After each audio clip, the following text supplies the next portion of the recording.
¿Y si te dijera que la mayoría de las personas oran mal, incluso creyendo que están orando bien? Sí, incluso aquellos que asisten a la iglesia cada semana, que repiten oraciones antes de dormir o que tienen frases bonitas en sus redes sociales.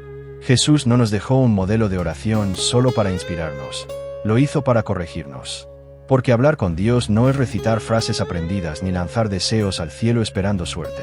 Es mucho más profundo, más transformador y más peligroso para el ego humano de lo que muchos imaginan. La forma en que hablas con Dios revela lo que realmente crees de Él. ¿Lo ves como un padre sabio o como un repartidor de bendiciones? ¿Te acercas con fe o con una lista de exigencias? La buena noticia es que Jesús no nos dejó a la deriva. Él reveló exactamente cómo debemos orar. Y en esta enseñanza hay sabiduría, poder y libertad. No necesitas palabras rebuscadas ni fórmulas mágicas. Necesitas verdad, fe y una relación real con el Dios soberano del universo. Si alguna vez sentiste que tus oraciones no pasaban del techo, si alguna vez dudaste de que Dios te escuchara, este mensaje es para ti. Porque cuando entiendes lo que Jesús enseñó sobre la oración, tu vida espiritual cambia desde la raíz. ¿Estás listo para dejar atrás la religiosidad vacía y descubrir el camino real hacia el corazón de Dios? Hablar con Dios no es un acto religioso vacío, sino un privilegio concedido por gracia soberana. Jesús no enseñó a orar para cumplir un rito, sino para que reconozcamos nuestra dependencia total de Dios. Cuando dijo entra en tu cuarto y ora en secreto, estaba destruyendo toda apariencia de piedad humana. La verdadera fe no busca ser vista por otros, sino que descansa en el Dios que todo lo ve. Aquí, Jesús nos recuerda que la sabiduría viene del cielo, y no de nosotros mismos. Por eso oramos, porque sabemos que sin Él, nada podemos hacer. Dios no responde por mérito, responde por su voluntad perfecta. Según la visión bíblica reformada, el hombre natural no busca a Dios, pero es Dios quien primero nos llama y nos da un nuevo corazón para orar verdaderamente. Por eso, a oração não é ato de livre-arbítrio humano tentando persuadir a Deus, mas uma resposta à sua iniciativa redentora. Quando você ora, é porque o Espírito já está trabalhando em você. A fé que se expressa em oração é resultado da graça eficaz. E é isso que torna a conversa com Deus tão poderosa. Não parte de nós, mas de Ele. Jesús nos enseñó el Padre Nuestro como una estructura que exalta a Dios desde el inicio. No comenzamos pidiendo, comenzamos adorando. Decimos Padre Nuestro que estás en los cielos, no para informarle dónde está, sino para recordarnos a nosotros mismos que Él está entronizado sobre toda circunstancia. Un ejemplo práctico: al enfrentar escasez financiera, no ores solo diciendo dame, sino, santificado sea tu nombre, incluso en mi escasez. Esa es una fe madura, una sabiduría que reconoce que Dios sigue siendo Dios, aun cuando no entendemos sus caminos. Y ese es apenas el inicio del diálogo que Jesús vino a restaurar. Jesús fue claro: Dios resiste a los soberbios, pero da gracia a los humildes. Esta no es una frase bonita para bordar en un cuadro, es una verdad espiritual profunda. Un corazón humilde reconoce que no tiene nada que ofrecer a Dios fuera de lo que Dios mismo le dio. La fe verdadera nace cuando el alma deja de defenderse y simplemente se rinde. Dios no escucha las oraciones arrogantes que exigen, pero se inclina con ternura ante el susurro del que se sabe necesitado. La humildad no es debilidad, es sabiduría. En un mundo que idolatra la autosuficiencia, Jesús nos llama a la dependencia. ¿Cómo se aplica esto? Antes de pedir respuestas, pídele a Dios que doblegue tu corazón. Ora como el publicano de la parábola: Dios, sé propicio a mí, pecador. Este tipo de oración no busca torcer el brazo divino, sino alinear el alma con su voluntad. Esa es la fe que agrada al Señor, la que no presume, sino que confía en su soberanía. Es fácil caer en la trampa de pensar que si oramos más, o mejor, Dios nos escuchará más rápido. Pero Jesús corrigió esa idea. No se trata de cantidad, ni de palabrería, se trata de un corazón quebrantado, que se somete y espera. Como enseñaba Calvino, la oración es un ejercicio espiritual donde el alma se eleva a Dios, pero solo puede hacerlo cuando ha sido regenerada por su Espíritu. Así que si estás orando hoy, no es por ti, es porque Dios ya empezó una obra en ti. Y lo mejor, esa obra tiene un propósito eterno, que empieza a revelarse en lo secreto. Cuando Jesús habló sobre la oración, no tardó en señalar un error común: la repetición vacía. No uséis vanas repeticiones, como los gentiles, que piensan que por su palabrería serán oídos. Esta advertencia va directo al corazón del ritualismo sin fe. Dios no es impresionado por cantidad, ni por fórmulas. Él busca comunión real, no discursos automáticos. Una oración sin alma es como una carta sin destinatario. no va a ningún lugar. En la tradición reformada, esto se entiende claramente. Nuestras palabras no tienen poder mágico. Lo que mueve el cielo no es la elocuencia, sino la gracia de Dios actuando por medio de la fe. Orar como si Dios fuera una máquina de desejos revela más sobre nuestra incredulidad que sobre nuestra espiritualidad. Quero um exemplo. Repetir me abençoa sem quebrantamento e sem alinhamento com a vontade de Deus é como bater na porta errada com insistência. Mas quando o coração se submete, até a Senhor, ajuda-me, já é poderoso. Jesús nos invita a hablar con Dios como hijos que confían, no como esclavos que repiten fórmulas para agradar a un amo impaciente. La oración es un medio de gracia, no un hechizo religioso. Una madre no necesita repetir 1000 veces te amo para que su hijo lo sienta. Basta una palabra sincera. Así también es Dios con nosotros. Él ya conoce lo que necesitamos antes de pedirlo, pero nos escucha porque quiere nuestro corazón, no nuestro guión. Y aquí es donde Jesús empieza a mostrar el verdadero propósito de orar. Jesús no empezó el Padre Nuestro con una lista de peticiones. Él comenzó con algo más profundo. Padre nuestro que estás en los cielos, santificado sea tu nombre. Aqui está a chave da verdadeira oração. Antes de falar sobre nós, falamos sobre Ele. Isso revela uma fé enraizada na soberania de Deus, e uma sabedoria que reconhece quem está no controle. Não começamos orando para mudar a realidade. Começamos adorando a realidade de quem Deus é. Adorar antes de pedir nos reorienta. Quando reconhecemos a majestade de Deus, nossos problemas não desaparecem, mas diminuem de tamanho diante da grandeza do Senhor. Um exemplo simples. Antes de pedir a cura, diga tu és o Deus que cura. Antes de pedir direção, declare tua sabedoria é perfeita e tua vontade é boa. Isso muda o tom da oração, de desespero para confiança, de ansiedade para fé. Según la teología reformada, la adoración es el centro de toda vida cristiana, y eso se reflete na oração. A adoração não é um detalhe litúrgico, é uma resposta à revelação divina.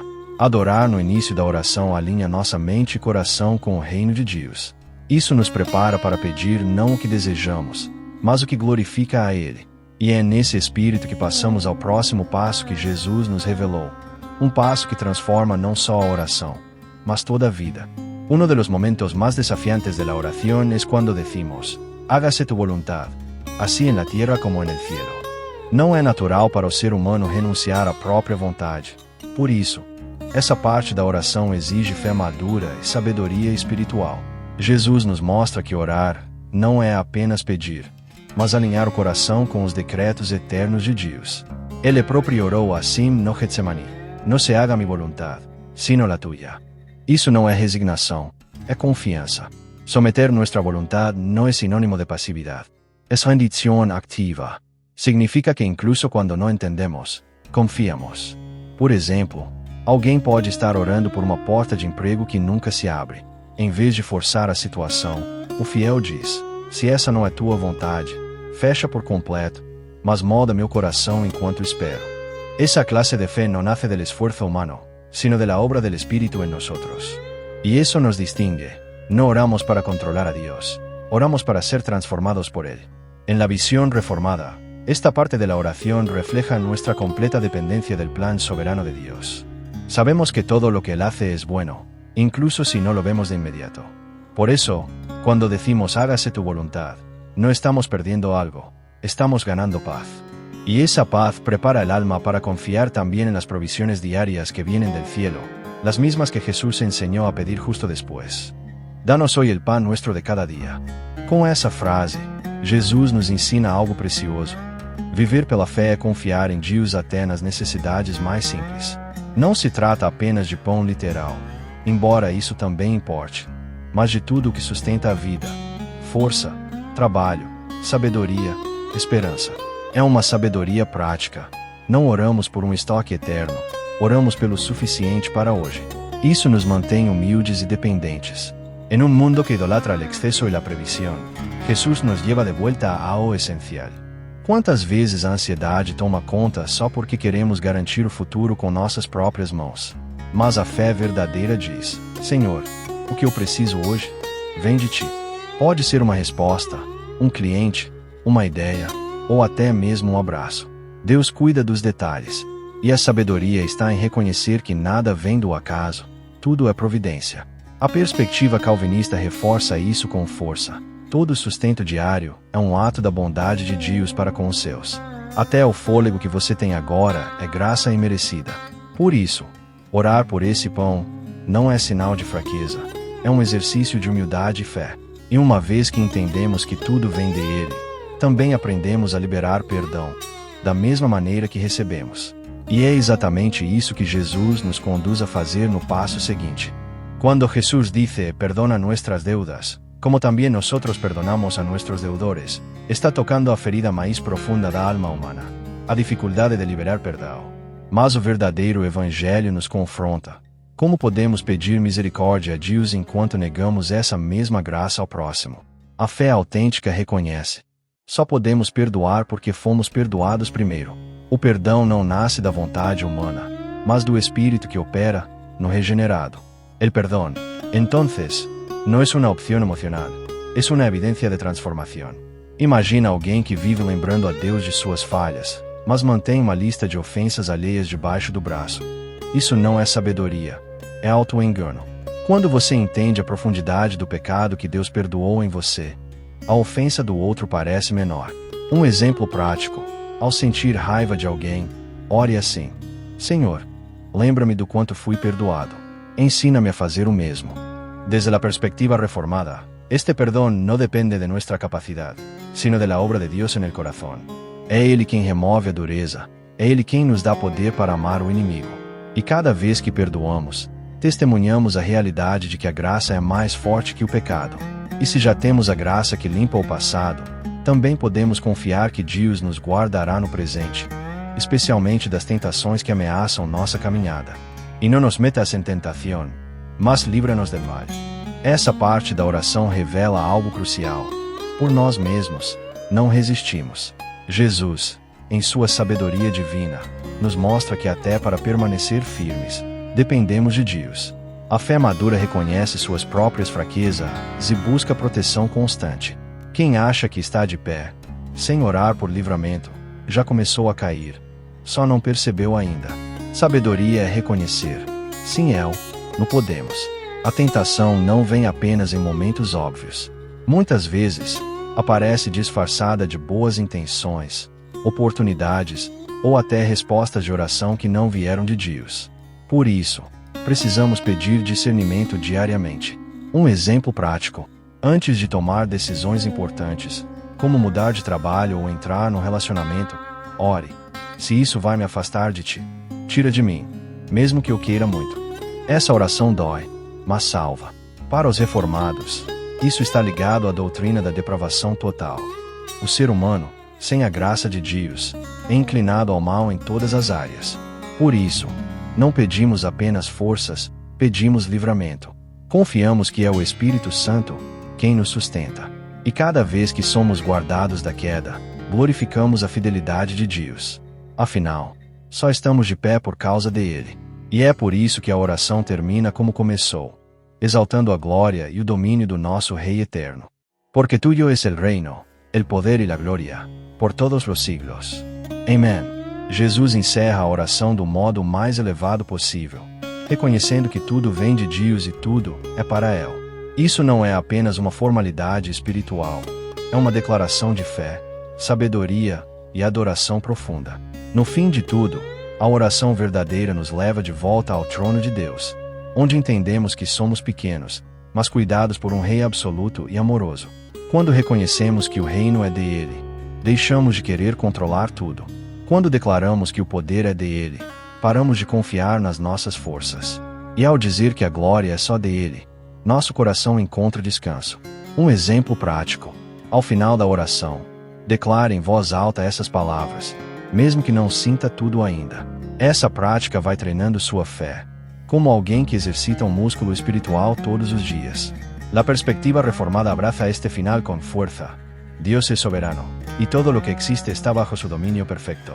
Eso significa que nuestra oración no es una súplica vacía al azar, sino un diálogo con aquel que ya escribió el final de la historia, y que, por pura gracia, nos incluyó en su propósito eterno. Por eso, orar no es solo hablar, es volver, día tras día, al centro del universo, Dios mismo. Porque tuyo es el reino, el poder e a glória, por todos os siglos. Amém.